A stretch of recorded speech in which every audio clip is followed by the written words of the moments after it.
Good afternoon. I recently listened to two audiobooks while I was driving. They were on completely different topics, but I saw a common theme in them. And that theme teaches a lesson which, according to the Bible, might make it easier for you to have a good night's sleep. The first book was a biography of Otto von Bismarck.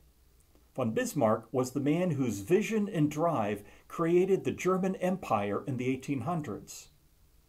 Before Bismarck showed up on the scene, Germany was only a loose confederation of a whole bunch of kingdoms and principalities. But Bismarck was famous for using iron and blood to forge all of this confederation of kingdoms and principalities into a single country.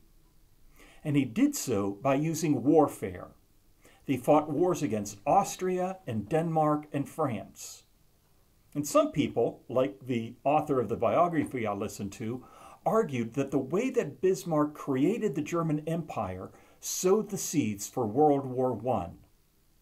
That was the first book. The second book was the novel Frankenstein by Mary Shelley. And the original Frankenstein story isn't quite the same as the way Hollywood movies tell the tale.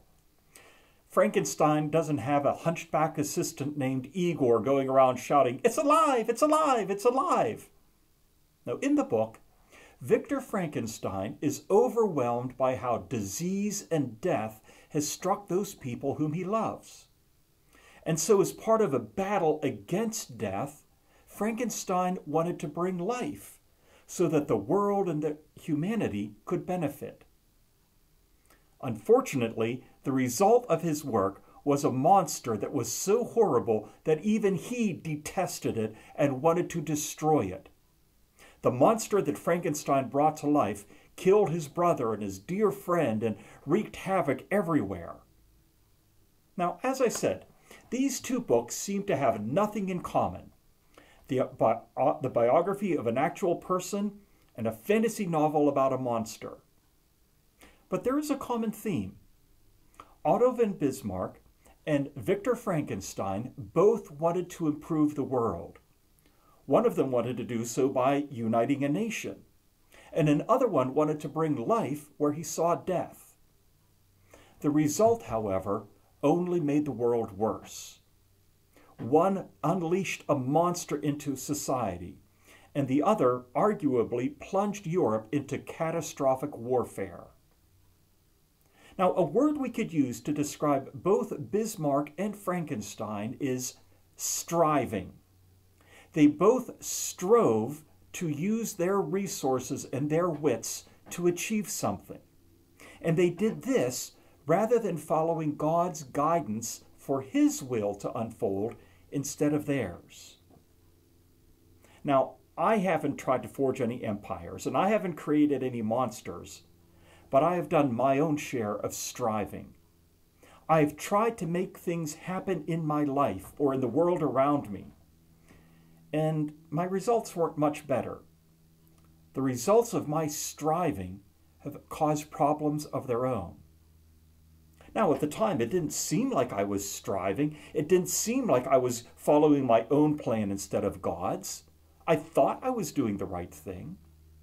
But the difference was, as I said, I was focusing on my ideas rather than following God's leadership.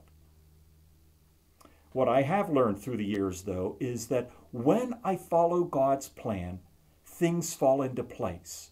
They almost naturally seem to come together. Now, that doesn't mean it's always easy. It doesn't mean it's always fun. It doesn't mean it's always popular. In fact, to the contrary, following God's will often lead us into great difficulty or even suffering. But even in the midst of that, we have a sense that something bigger than us is going on.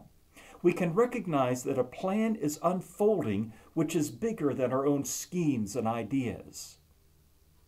And this, I believe, is what Ecclesiastes chapter 2 is referring to. In the Bible, in Ecclesiastes chapter 2, verses 22 and 23, we read, "What do people get for all the toil and anxious striving with which they labor under the sun? All their days their work is grief and pain.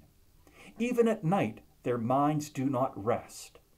This too is meaningless. So if you feel as though your days are full of grief and pain, and if you feel as though your mind can't rest at night, perhaps you are striving after your own plans rather than following God's leadership. Now, to be clear, it can be very difficult at times to tell the difference between the two.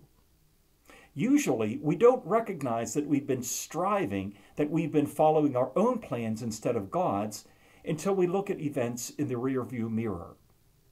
It is only when we look back at what has happened that it becomes obvious and clear to us what's been going on.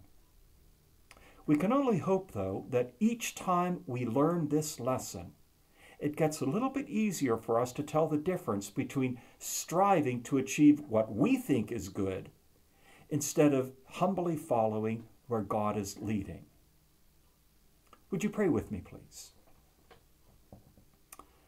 Lord, whether we learn it from German chancellors or scientists in novels, help us to recognize the difference between striving after what we think is a good idea instead of humbly following where you are leading.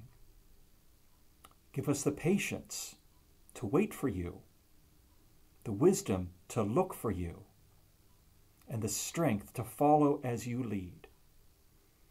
And each time we follow our own striving instead of your leadership, we ask your forgiveness, your grace, and your mercy, and the ability for us to learn from those times so that we can do a better job of following you. Amen. Thanks for joining me. We'll talk again later.